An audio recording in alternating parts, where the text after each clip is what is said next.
നന്നായി അടിച്ചെടുത്ത് വരി. ഉപ്പ്, മഞ്ഞൾപ്പൊടി, 3 കാന്താരി മുളക്, കുറച്ച് കറിവേപ്പില ഇട്ട് കൊടുക്കുന്നുണ്ട്.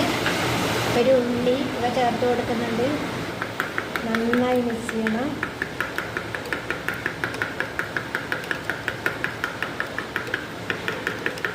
ഞാൻ അടുപ്പത്ത് വെച്ച് വെളിച്ചെണ്ണ ഒഴിച്ചു കൊടുത്തു.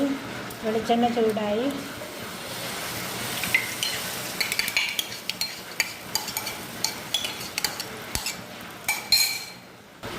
തീ നന്നായി കുറച്ച് അടച്ചു കൊടുക്കാം. മുട്ട റോസ്റ്റ് റെഡിയായി. ഇനി കുറച്ച് കുരുമുളക് പൊടി ചേർത്ത് കൊടുക്കാം.